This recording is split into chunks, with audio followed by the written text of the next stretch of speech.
What?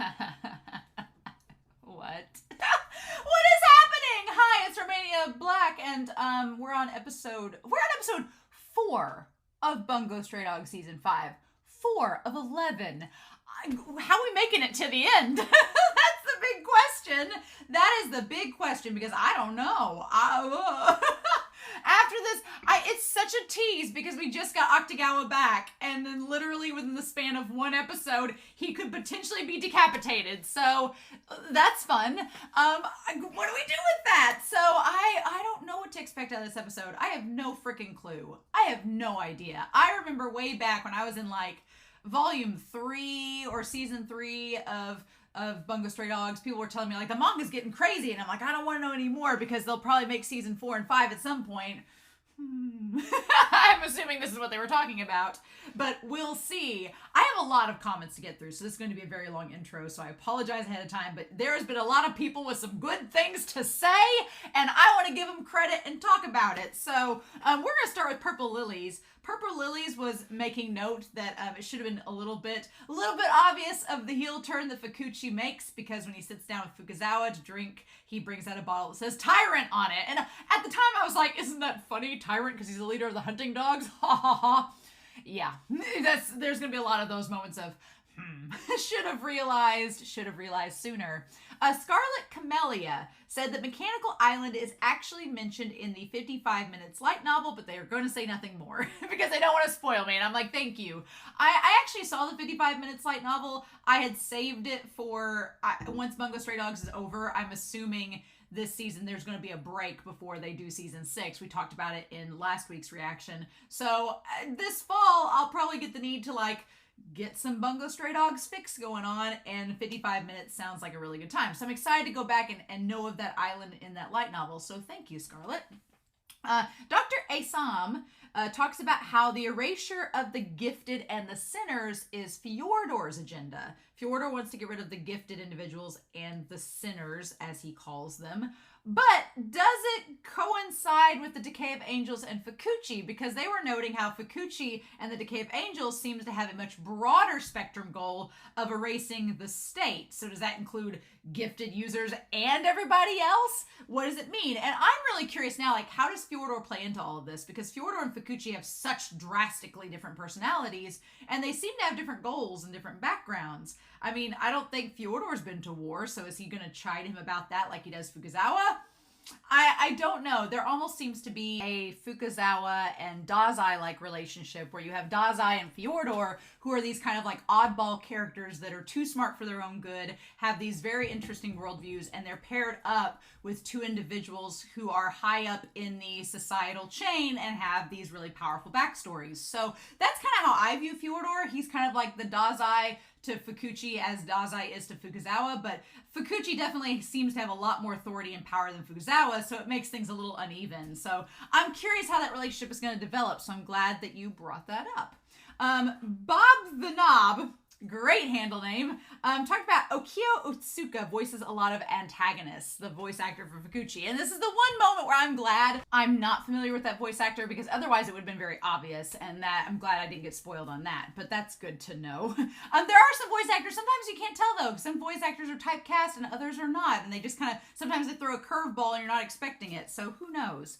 Dana had a lot of things to say, which is great. And there were some really good notes from this last episode. Nikolai's admiration of Fyodor. I thought there was a really cool comparison they drew between Dazai and Oda, saying Nikolai's admiration of Fyodor is like Dazai's of Oda, without the yandere. That's the big distinction. Nikolai is like Oda to Fyodor as Oda is to Dazai, only there's no yandere there. But is Nikolai's affection kind of a symbolic representation of repressed homosexuality? Again, I'm very surprised this series just came out and was like, yeah, he likes a guy. There we go. Not that that's bad. I'm all for it. I'm just surprised in a shonen that they're like, I think it's just because he's an antagonist, which furthers more negative stereotypes, but at least there's something there. I'm like, okay, cool. And could that be a representation of that? We don't know. I also like the idea that Akutagawa, he doesn't want to admit that he has Dazai's approval, because Atsushi noted that last episode. He's like, you do realize Dazai has approved of you like 5 times now in this series. And I hadn't thought about it this way, but Dana pointed out that Akutagawa, they may not want to acknowledge that appreciation by Dazai, because once it's acknowledged, what else is he pursuing? Like, Dazai's approval has been what has kept Akutagawa going for so long, that once he has it, then what? And my answer would be, well, Atsushi is what you do strive for next. Go on to the bigger trial, the bigger challenge, right? And it's interesting about how he almost reveled in Dazai. Like, when Dazai was doing his hard love back during Dark Era of Akutagawa, we kind of cringe at it and go, oh, that's really awful. But to Akutagawa, he's like, no, Dazai's noticing me. The fact that he's paying attention to me means he cares. And I'm like, you have to have a pretty warped and traumatized mindset that all that negative energy towards you, you view it as good because it means there's some energy. And I'm like, oof. Yeah, this story's main thing, its main thematic elements relate to generational trauma and how we deal with our own personal issues and how we communicate with one another and make each other better. Those are like central grounded themes. But Akutagawa, it's interesting to follow his character and see like just how deep and layered he kind of gets, especially in terms of his relationship with Dazai. And so what's interesting is that Dazai, he found this new meaning in changing from how he was in the Port Mafia to the agency, and Akutagawa is slowly changing, but he's still in the same environment. So there's that too. He's not had a change of environment. He's been at the Port Mafia this entire time, whereas Dazai has gone somewhere different. I would like to say that maybe he could develop a protective like aura around Atsushi, but I don't know. The big thing we'll talk about in this is Dazai, he didn't leave the Mafia because of Akutagawa. And I think Akutagawa doesn't fully get why Dazai left. He just thinks that he abandoned him and he wasn't good enough. And the reality is, Dazai left because of toxic trauma happening to him, because of what Mori was doing to him. He left because he couldn't take it anymore. But it's interesting that Dazai and Mori have a very different relationship than Dazai and Akutagawa. There is a difference there. It's like the next generation is not exactly the same as the last. And that goes for Shin Sakoku. It goes for the same thing with Chuya and Dazai versus Atsushi and Akutagawa. They're not the same as their predecessors. And that's important. But it's interesting how misunderstood Akutagawa is about the situation in some regards, right? Stacy points out that as a hunting dog, Fukuchi, he also has superhuman strength on top of his ability that makes him superhumanly strong. So I call hacks. Although, if he is a hunting dog, all we gotta do is just lock him up for a month, right? If he doesn't have the surgeries that keep him alive all this time, if he doesn't have surgeries for a month, he'll die, right? So we just keep him away from a surgeon for a month. Easy peasy. That's the problem. What's so fascinating is that there is an easy way to beat him. You just keep him from his surgeries every month. The problem is he's so strong, has a time manipulating sword, and has basically the world at his fingertips. It's not easy to subdue him for a month. So what do we do with that? Because I was sitting here thinking, I was like, oh wow, it wouldn't actually be that hard to stop him. But yeah, it would. So I'm glad you noted that, Stacy. Jordan G corrected my math because I'm not a math major. I suck at math, so thank you, Jordan. 1,000 centimeters is 10 meters, not 1. 1,000 millimeters is 1 meter, so thank you. So it's actually more like 30-ish feet, which makes much more difference. Makes much more difference in terms of the episode, which 30 feet, that's a lot of wiggle room. That's a lot of room to work with. That's very dangerous. Also, Rampo realized about the sword and was trying to get Atsushi to leave because he was like, you need to get out of here before he draws the sword. Once he gets the time-altering sword, we are in trouble. Leave now before he can activate it. And he couldn't just come out right and say, he has a time-manipulating sword, go. There wasn't enough time to convey all that information. So he just told Atsushi to run. But Atsushi's hubris and his need to be the savior in the moment, it backfired on him hard. So there's that. I'm like, ugh.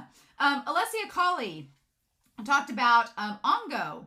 Ongo had used Mushitaro's ability 4 years ago to erase Dazai's criminal record so he could go underground and people wouldn't know about it or wouldn't be able to arrest him. And that's something else that Akutagawa has no clue about. So again, in terms of Akutagawa not meeting up with Dazai before those 4 years, he couldn't find him because Dazai's all of his records had been erased. So I like that the show keeps building all of these layers of different things that have happened in the past, and they've all influenced the present. It's very, very cool. And also, there's a lot of comparisons that Alicia noted to this last episode 3 of season 5, and episode 10 of season 1. You have Atsushi and Akutagawa on a boat. You have the chance where they leave the boat, but then they come back. You have the sense that they're fighting an antagonist that comes back. So their comment on Patreon had a whole host of parallels. If you get a chance on Patreon to go check it out for episode 3. But yeah, I was like, oh wow, yes, this is a lot. But Alessia notes that it's important to realize how much Akutagawa has changed from season 1 to now. And it's quite a bit. Yeah, it's quite a bit. Season 1, Akutagawa was ready to rip Atsushi a new one, and now he's like, we're working together to stop. We're making progress. If Akutagawa somehow, I don't know how, lives through this. But again, how do you even do this? And then finally, Argent notes that Fukuchi's sword, would it work on Dazai with his ability? And that is a very interesting question. I had not thought about that. I don't know. Hypothetically, I don't think the sword is not an ability. The sword is a relic that can alter time and space. So I don't think Dazai's ability would affect its power to reverse time. I just think that Dazai would affect Fukuchi's ability to make the weapon 100 times stronger. So that's what it would affect. But I think the time and space part would still work. So that's a problem. I do think that the Hunting Dogs and the Decay of Angels wanted to get Dazai out of the way because he's such a wild card. There's too much uncertainty of what he can do, and they're like, we need to get him out of the equation so that we don't have this like variable we're not sure about messing up things. And then the other thing they talked about is that Akutagawa doesn't realize that Dazai was in an abusive relationship with Mori, and there is this comparison where Dazai wants Atsushi and Akutagawa to be better than him and Chuya. And strength-wise, as far as being able to put their powers together, yeah, they are stronger, I think, than Dazai and Chuya at this moment, or have the potential to be stronger. The big thing is trust. Dazai and Chuya may not like each other. They may not say that they like each other, but we know better. But they have utmost trust in each other. Like, I think one of the reasons that Chuya didn't necessarily believe that Dazai had like turned on the agency and turned on the world, because he's like, I know he's better than that. I don't believe that. So yeah, Chuya had absolute trust in Dazai. Atsushi, I think, is building trust with Akutagawa, but Akutagawa does not have trust with Atsushi. He hates him. And so he's like, no, why? He's only working with Atsushi right now because Dazai's telling him to, and he's trying to get Dazai's approval. But Dazai and Chuya have a mutual understanding of how good they work together, and they have trust. They may deny that they like each other, but we know that it's more like, nitpicky couple banter at this point. Whereas Akutagawa and Atsushi are just not there yet. But will they get the chance to work it out and get there? I don't know. I don't know how this episode's gonna go. If you can't tell by now, we're nearly 10 minutes into this intro, and I'm holding off watching this episode because I'm just terrified of it. I'm scared of it, and I don't know what to do about it. So, but there's no going back. Can't go back now. So, I don't know what's going to happen, y'all. I've stayed off of Discord all day today because I did not want to look at any spoilers. I've stayed off of social media. I'm like, I don't want to see. So, we're going to find out. So, I hope you all enjoy this reaction discussion, but we're not going to waste any more time. We're going to dive right into episode 4 of season 5 and just see what they give us. And we're going to do that here in 3, 2, 1, and ha ha ha. Let's go.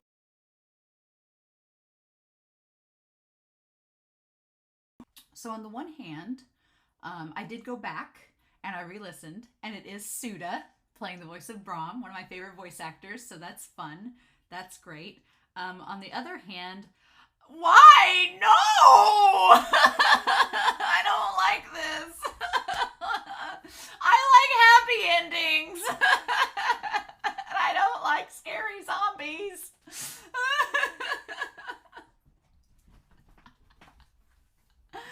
Why? No. I don't like the Port Mafia becoming zombies. I don't like the Port Mafia becoming zombie vampires. I don't like it. I don't like the mechanics of it. Nope, not one bit. No, sorry, Bob. I was like, at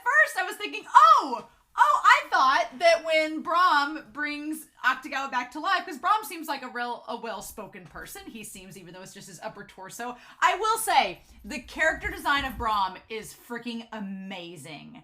I love it. I love the idea that Brahm is immortal and he's literally a vampire, and his ability made him essentially a vampire, and that's all it is. And there's just a sword that he can wave him around like a puppet. And his character design is freaking amazing. He's voiced by Suda. I'm like, I can't hate him because he's Suda, and he just wants a radio in his coffin. I like Brahm a lot because he's just sitting there like, can you just at least bring me like a radio or a chessboard or like a Tamagotchi or something while I'm stuck in this coffin? So that's who's in the coffin. Kudos to you all, because I kept being like, who's in the coffin? What's going on? And y'all were like, not telling you a thing. And you didn't. And I was not disappointed. Man, when you all saw the OP for season 4 and saw that coffin, you were probably like, why are they showing it now? Yes. So I like Brahm. I like him a lot. His ability is terrifying. And I don't quite, it's a little bit hacks because like the guy getting through the airport that was a vampire at the very end. I'm like, here's my thing about zombies and narratives, and this kind of goes in this. They're vampires, but they're essentially zombies. They're zombie vampires, basically. My thing is, if you're going to do a zombie narrative, you've got to be clear cut on what the rules are, because there have to be rules.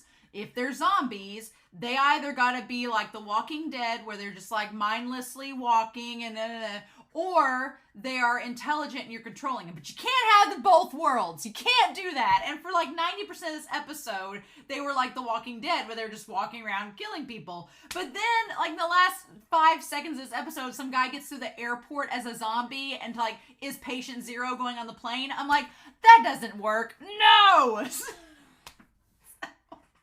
I guess because Bram can control them, but that's a lot to control if he's controlling thousands upon thousands of vampires at the same time. And why didn't he just I'm very curious about Bram in terms of Brahm, in terms of who stopped him the first time and put him in the coffin. He cut off his arms and his torso, and he's immortal, so he can't die, so they just put him in a coffin. I'm curious to know who did that, how long ago that was. He said something like 8 years ago. He was one of like 10 plagues or 10 curses. We're gonna write all that up on whiteboard when we get there. The only silver lining of this whole thing with the zombies, I don't like it. I hate that Tachihara is one now. I hate that most of the Port Mafia are vampires. I don't like it. The only silver lining in this whole thing is that my theory is, when they finally do, how do they stop Brahm though? How do they kill his ability? How does that even work? My only thing is, when they finally do get that to happen, when and how, I'm assuming they have to at some point. Oh, are you going to make one of the most popular characters in the series a vampire zombie for the rest of the series? What? I mean, that's a bold move, Cotton, but I'm going to be pissed.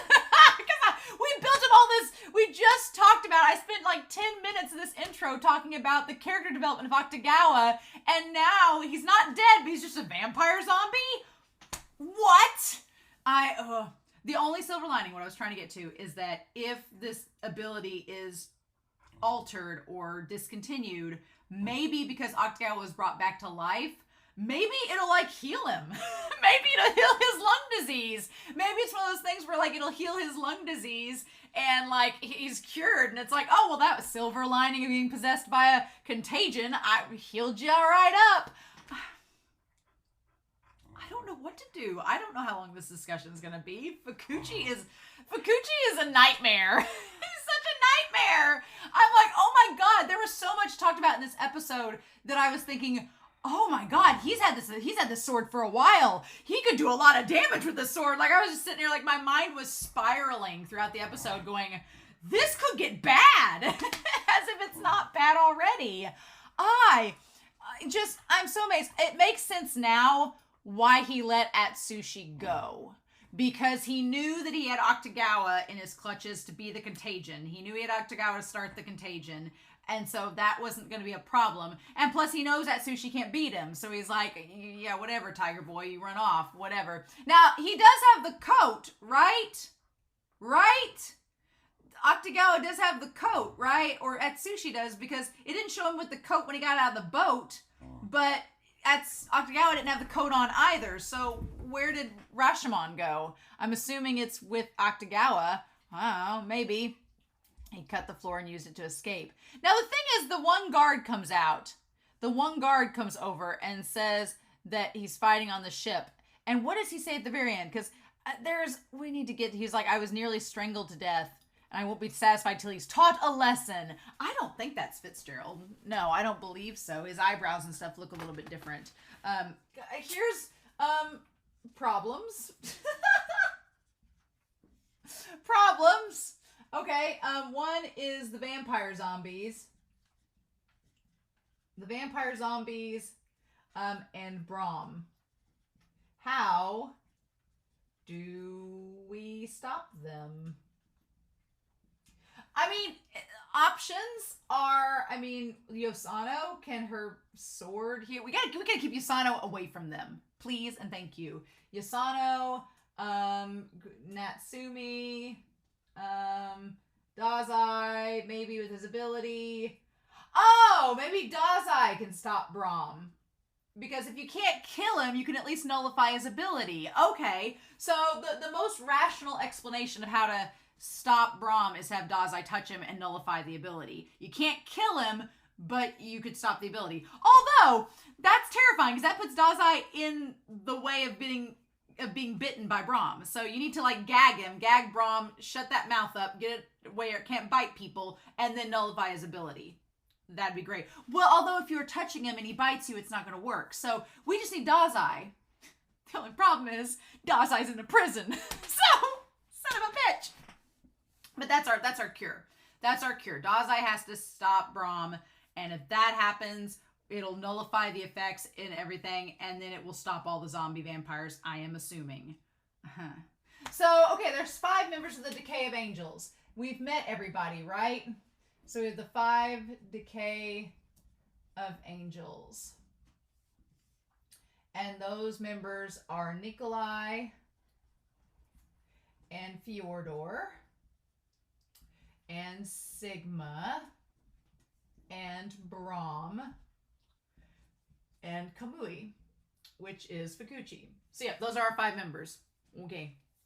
And yeah, so they're pretty insane. And I like Bram the most. I think of all the Decay of Angels, Sigma's a little sweet cinnamon bun, but we haven't had a lot of Sigma. I want more of Sigma. Bram is probably my favorite design out of all of them, and I just feel for Bram because he's just stuck in a coffin. He's like, I want a radio. That humanized him a lot, where he's just like, I don't like doing this, whatever.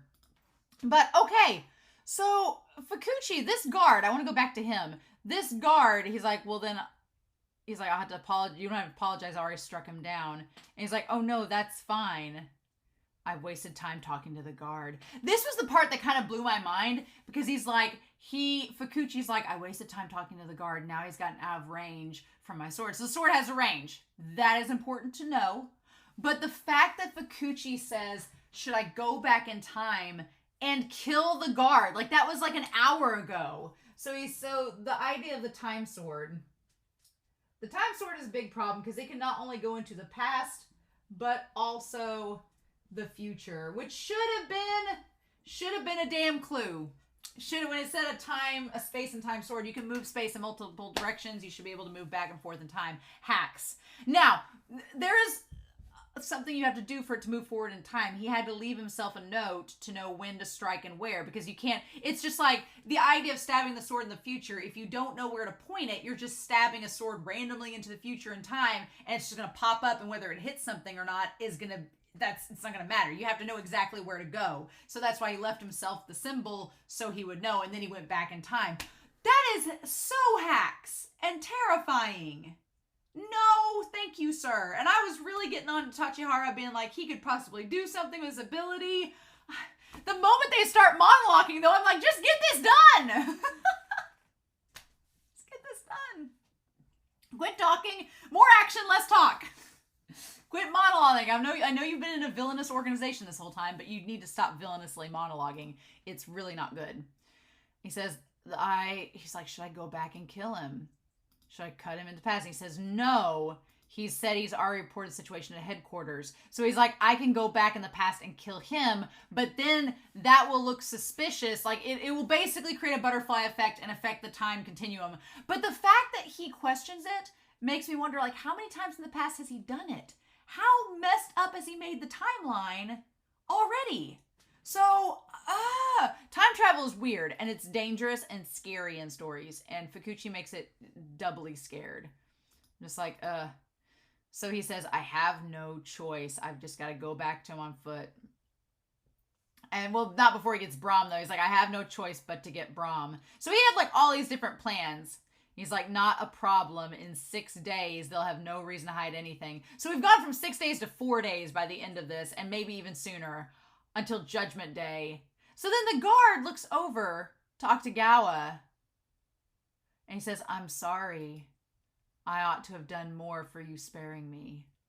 Aha. Okay. So, interesting. Huh. I ought to have done more for you sparing me. So the guard, like, but what did he do for Octagawa? I mean, I guess that is the question. Did this guy know that by forcing Fukuchi's hand, he would make him go get Brahm and turn Atsushi? Was that part of the plan to begin with? What is happening? What is happening? That's where I'm at. There's an option to skip the intro on Crunchyroll, and unless you're doing a reaction discussion, why would you do that? This OP is amazing. So yeah, Atsushi gets back in. Ongo explains everything that happened on the ship that he's found from headquarters. All this. And then he said that because of him, I will be able to find out who Fukuchi is. But I'm like, how is that going to work? So he went to get Brahm from the ship. Which means that Fukuchi has had Brahm in a broom closet this whole time.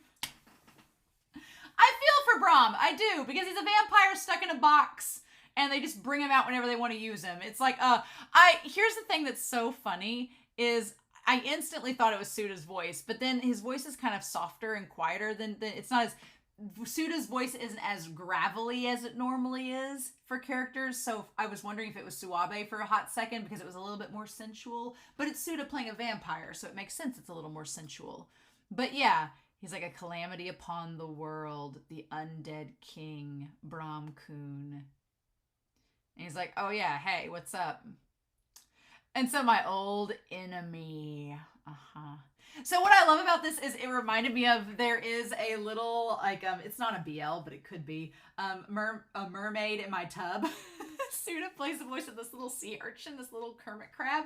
And his voice kind of reminds me of it here. But basically, so we find out that Brahm and Fukuchi were enemies. They were enemies, but I'm assuming that Fukuchi impaled him with the sword and took off his arms and stuff and was like, you're coming with me. How many years has been since my last awakening? And he's like, just 2 weeks. Just 2 weeks. So what did he do in 2 weeks? Who did he bite in 2 weeks? So Brahm has bad sense of time. He's like, I woke you up 2 weeks ago. A mere 2 weeks. Only enough time for the stars to travel from Capricorn to Aquarius. Oh, he likes horoscopes, fun times. He's like, let me go back to sleep. He said, I told you that the next time you awakened, you would be busy. So this was always like, I don't care. He's like, my sleep is important. I need beauty rest. Do you see these eyes? You see the bags and veins under these eyes?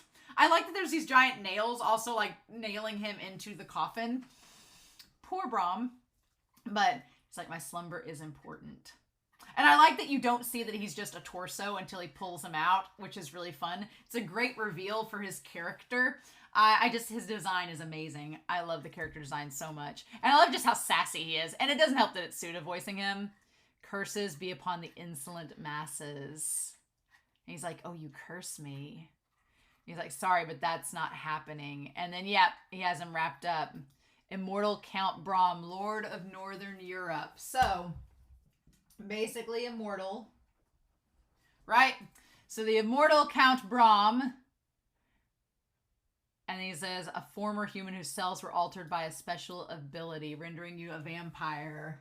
Okay, so former human and ability user. I feel like he's just a member of the Decay of Angels by default. I feel like him and Sigma, Brahm and Sigma weren't really members. They just kind of were like thrown into the organization. Like there were no other clubs available on club day. So they're like, I guess we'll stay here against their will. Crazy talk. Rendering you a vampire. One of the 10 tragedy that ruined the peoples of long ago. Okay, so there are these 10 tragedies, which is fun. 10 tragedies, which I'm assuming are all users or gifted individuals. Fun times. Okay, so he's one of the 10 tragedies of long ago. I'm assuming he might be the only one left that is immortal. Maybe Natsumi is a tragedy. We don't know. He's like, I don't remember having such a nickname. He's like, I don't do this. And then, yeah, we're on the same side now. And I've given you a meal. And he's like, what? And he's like, it's him. And I like that he goes, no, I refuse. He's not to my liking. On the day 8 years ago when I was called a pillar of the 10 tragedies, what does he say here? I decided that I would no longer transform any kin. So 8 years ago, interesting. So 8 years ago, what is this? 8 years ago, he would no longer transform any kin. Okay, so 8 years ago, this series loves to do things with like the past. So 8 years ago would be around the time of Dark Era, right? Right? Maybe? Wouldn't it be? So I'm trying to make up the timelines of what all was going down 8 years ago. Dark Era would be one thing, right? So what do we do with that? Or if it wasn't Dark Era, 8 years ago would have been around. No, Dark Era was 4 years ago, right? So Dark Era was 4 years ago. So then 8 years ago would have been around the time that Mori took in Dazai and around the time that they were starting up the Port Mafia and he took over from the former boss. So does that have something to do with it? Does Mori know Brahm? If Mori knew Brahm, I wouldn't be surprised. I'd be like, okay, that makes sense. Brahm seems like somebody that would be up Mori's alley for sure. If you want to raise the world, do it yourself. I like that. Okay, so that was the time of the war, though, wasn't it? 8 years ago? Around-ish that time? Maybe? So, could Mori know Brahm? Or put him up here. Who knows? I do like Brahm standing up for himself and being like, if you want to make an army, you do it. Quit using me. And Fukuchi's just like, no, I'll skewer you even more. Yeah, he says, I'll fry your brain with this holy cross sword. That's like the only thing keeping him there. And he's like, I can't place a curse upon you because you yourself are a curse. I let such a savage insult. He's like, I can't turn you into a heartless monster because you already are one. I'm like, oh, see, I love Brahm. Brahm's great. I just hate that he turns people into zombies. Oh, no! Poor hero war, gang war. Everything's a war, and I don't like it. I just want things to be... And why? Why did Fukuchi have to go and see Akutagawa and, like, be talking about his funeral, and then she, like, confesses her feelings to him, but he's a zombie vampire, so he doesn't hear or understand her? Why? And he clearly, like, lured her over there, so, like, what's it gonna be? Are they gonna be smart, or are they gonna be zombies? You can't have it both ways. It's not narratively cool. But I feel so bad for Fukuchi. And then, like, the one scene where he, like, grabs her and he's gonna, like, and she thinks he's gonna kiss her or whatever, and so she lets it happen. I'm like, Fukuchi, she didn't even fight back. I'm like, girl, like, why? I just, it's so frustrating. It's so frustrating. Damn it. And then she shows up at the warehouse and turns Gin and turns Hirotsu. Like, all the Port Mafia problems. The Port Mafia are vampires. I really hope that Kenji and Tanizaki are not vampires as well. But I'm going to put my sad face here because I'm really sad that they are vampires.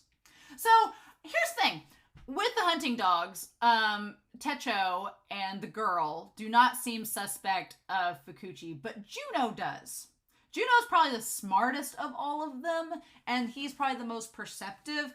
I feel like with Tachihara and the whole thing with what was going on with the flash drive, that Juno was kind of like, So yeah, so Tachihara, like, they all get attacked, except he manages to get out thanks to Hirotsu.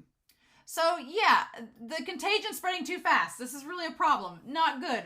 It's a good thing they're just targeting military and not civilians. That's the only good thing about this, I guess.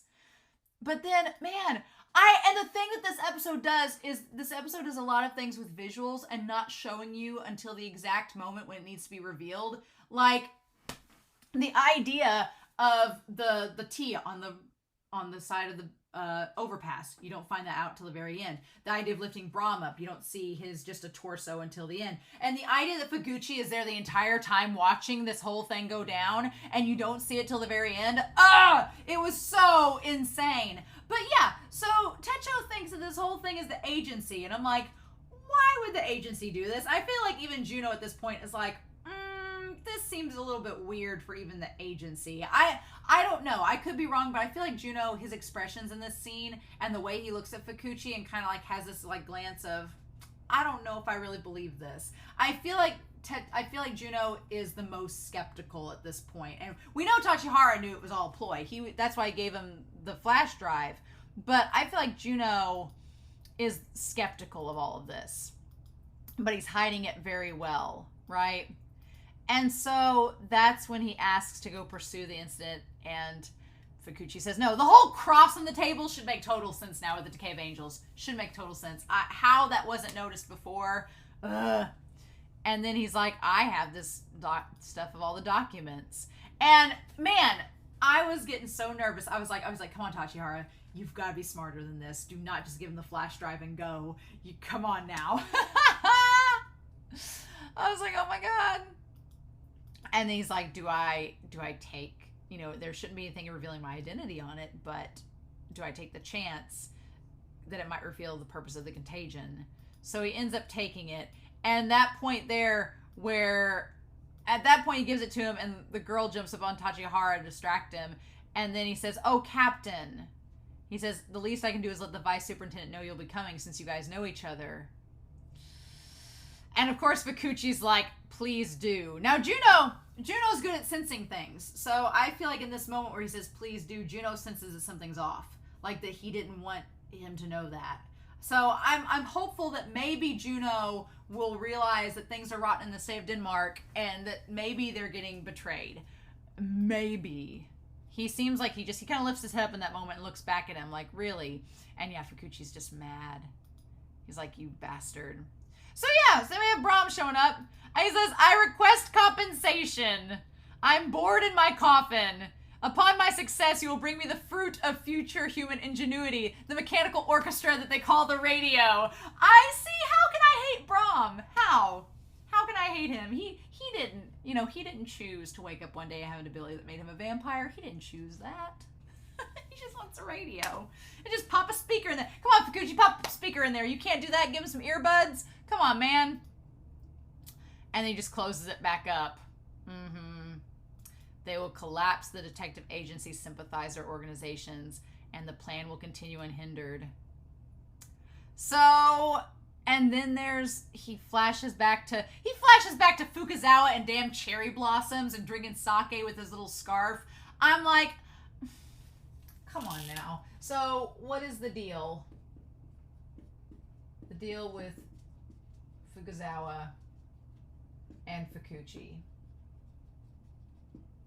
Why? Come on now. Why? I mean, at this point, Fukuchi, I don't think there's any going back. I think Fukuchi is so far gone, they're going to have to get rid of him. I don't think, because here's the thing, the entire series of our antagonists have been antagonists that have been reformed over the course of the series, like Octagawa, who was our first antagonist. Well, he was quite reformed until he became a vampire. You have Fitzgerald, who was reformed. Even Lovecraft and the Guild, they all kind of became somewhat allies. I mean, Q is questionable, but Q is, with the Port Mafia. And then you have Mori, who is still an antagonist, but he's also kind of a bitch. So you kind of know what you're getting into. Mori loves the city, though, so Mori's not going to do anything to harm the people necessarily of the city that he loves. So, but every villain we've encountered in this series, with the exception of Fjordor and now Fukuchi, have been somewhat reformable or have become allies along the way. I don't know if Fyodor is going to be capable of doing that. I don't know. He seems pretty set in his ways. But Fukuchi, I don't think that Fukuchi can be allowed to live and let live, right? I don't think that's going to work because he's got too much, he's betting too high and he's involving too many dangerous elements and getting too many people involved to be hurt. So I don't think that that's going to work. And so then Tachihara shows up and their battle is so good, but then why? So it's like, after the infiltration mission, I was called up by the boss. And I love these, like, where's the boss? And then the hat from the hunting dogs comes on his head. What I love is just how sinister Mori is. Like, Fukuchi is terrifying because he's OP, right? Because he's freaking hacks. Mori is terrifying because he just is terrifying. Like, he's sinister, right? Mori doesn't have to be hacks or OP or have some kind of time-traveling sword to be intimidating. He just is. Mori is very intimidating, and there's this calm collectiveness about him. We were talking in the Discord. I fully believe that if Oda had not come in the picture, that Dazai would have ended up exactly like Mori. Like, they're too similar. They're too similar, right? But Mori just putting the hunting dog hat on his head, like, have you been having fun playing house with someone else? Like, it's like the sugary poison, and Tachihara's like, I fucked up. And here I am in front of the boss, and the boss is like, no, it's fine. It's okay. You dropped something, Tachihara. That you dropped something. And he's like, I was ready to die, but no. He's like, I'm fortunate enough to have a member of the military police under my command. That line, Mori is an opportunist to a fault. He will not get rid of someone that is useful. And when somebody's used out their usefulness, well, then they can go. Or if their usefulness is to the benefit of the grand overall picture, like Oda's was to Mori, then they can go. But like Dazai, like him, like even Q, he's like, no, you guys are way too useful. I don't want to get rid of you. No, you need to be with me. He's like, he wants all that he can get that will benefit him. So he's like, no, Tachihara, you being in the hunting dogs is a good thing. He's like, when I get a traffic ticket, I'll ask you to take it off my record. That line is so sinister too, because he's just like, just give me out a traffic ticket, or don't betray me. But yeah, and so he says, I heard everything from the agency. So Fukuzawa, Ongo, whoever's told him what's up. He knows the full story now. I'm assuming it's Fukuzawa. You told Yasano-kun that you're a hunting dog. And the Tiger Boy fought the true mastermind behind the Decay of Angels and lost. So everybody's up to speed now. Now, I'm assuming Mori is not going to be happy that I assume he's not going to be happy that he is, has lost a lot of his good men to this zombie. So I'm curious what Mori is going to do. How is Mori going to handle this? So he says become a double agent and defeat the enemy of the world. That plan did not work. So what was plan C? Is the question. And I love the fight between them. I do. And so the plan, he's like, the plan's going to go off with a hitch. Brahm's going to make all of them his kin. And then in 4 days, we're going to use the page and destroy the world, basically. And the fight was so good, but I was like, damn it. I wanted Tachihara to just get rid of Fukuchi. And I understand why he didn't, because even though he was still fighting from a very big distance, right? Because even though he had the time-altering sword, he didn't know how to use it. So if you don't know how to use something, even if you have a powerful weapon, if you have no clue how to use it, it's not going to work. And in Tachihara's case, the sword, he can't amplify the sword's powers by 100-fold. So if he tries to use it to alter the past or future, it can only move like a foot, and that's it, or like an inch. That's all that it does. It does like, what, 10 centimeters? So it does like 10 centimeters, so it like moves like an inch. It won't be enough to hurt Fukuchi. And plus, everything he was doing was from a distance because he wanted to keep that distance to keep himself safe. If he got too close, he didn't know what Fukuchi could use as a weapon, what he would try to use in desperation to get at him. He was playing smart, but I was like, man, you should have made a move sooner. And you should not have gone into never go into a dark alley with an antagonist. That's not going to work. No, not going to be a thing. And I'm going to skip over the part where he makes the blade glow up his veins, because that was disgusting. I don't know if I can watch that in the manga. I'm like, why? What is this mark? And then he's like, why did you betray us? And then he doesn't find out. and he cuts his eyes so he can't see. I'm like, it's such a bitch move. I'm like, at that point, kill him. But no, he blinds him. At least maybe, again, if the zombie powers go away, maybe he'll be saved. And he's like, yeah, he stabbed it into the future. And so, yeah, he's like, Port Mafia don't beg for our lives, so just kill us. And he says, I'm one of the 5 signs of the angels' deaths, the decay of angels. And then he asks, you are no angel, Tachihara, so I'm not killing you. He says, do you know who angel refers to? And then I like that Tachihara is like such a bitch. He's like such a delinquent. He's like, sorry, I skipped literature class. And he's like, no. He says, an angel is one who, without tarnishing their own hands, without getting in the mud, and we see all these signs from war, sends those under them into the battlefield. So I don't think that would be Mori. Mori was actually on the battlefield. He was actually doing things. But maybe it counts for Mori because he was sending Asano out to save them. But I don't think so. I don't think that's what Tachihara... I don't think what Fukuchi is dealing with. He refers an angel. An angel is one who sends to the battlefield. Who sends to the battlefield without battling themselves. He's like, they don't battle themselves, they send others to do their effort for them. And we see all these depictions of war, enjoying wealth and pleasure without accountability. One who holds the reins of the people, who is beyond the reach of anything common. An angel means a false ruler. So, okay. So he has it against the upper brass that sent these people out to war without any consequence for themselves. I mean, all the good deeds, no good deed goes unpunished. They have to atone by death, and their deaths must be painful. Oof, that's why we wield our blades. And I like that Tachihara's like, that's your motive? That's it? That's pretty standard, you know? He says it's a criminal motive for now. By next year, it'll be the preface to a hero's autobiography. So he's basically saying he's going to upend the entire world and then by next year be the hero with whatever is left. I mean, it's a bold strategy, Cotton, but I'm like, what's your contingency plan? Like, how are you going to overthrow all the major governments and then rule everything just relying on your celebrity status? Or is everybody going to be vampire zombies and have no choice? I don't know. And then Fjordo wants to get rid of all the gifted, so how does Fukuchi and all them fit into that? So I'm still, there's still a lot more to Fukuchi I feel like we will get, but knowing just how deep his hatred of those in power runs is good to know about his character, and it gives ample motivation to why he's going to the lengths that he is, how broad of a scope of a plan he has, why it's so very, very serious and dire, whatever. And he puts the sword away by the power of the page. He's like, I've got things to do. I have to control half the nation's population before the final phase of the plan, in which I use the other side of the page. He's like, half?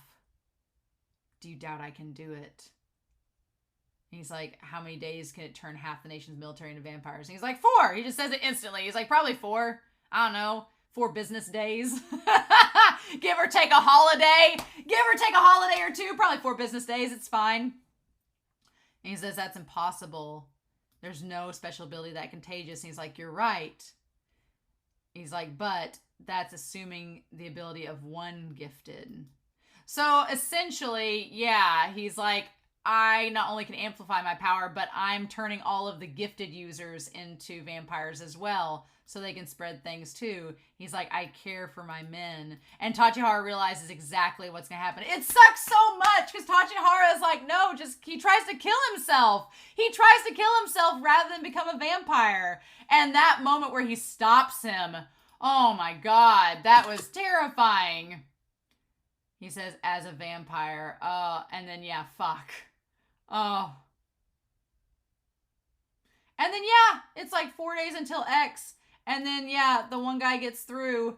I'm like, how? How? They're supposed to be mindless zombies. No! Hate it. Hate it so much. And then, yeah, now we have the United Nations chairperson, which I was afraid he was going to get turned into a zombie. And so we have this blonde dude. And so he says we're going to get the clock tower involved, which is Agatha Christie and all her crew. So I'm like, come on in, Agatha Christie. Solve this murder. Team up with Rompo and stay away from the vampires. I'm so nervous, though. And he kind of figures out that what Fukuchi... Now, here's the thing. He kind of talks about, Fukuchi, and the leader of the EU is like, wait a minute. He's like, this guy Fukuchi was talking an awful lot about everything that went down the last couple days. Seems a little suspicious. So hopefully, it would be funny if the celebrity speech that Fukuchi gave, like in all of his ego, is the one thing that made him the most noticeable. It wasn't anything else. It was something he himself did that made himself the most noticeable. That'd be fun. But I don't know. I'm just like, we'll call the Night Commander. Unleash the special ability weapon. Well, what the hell is a special ability weapon? What?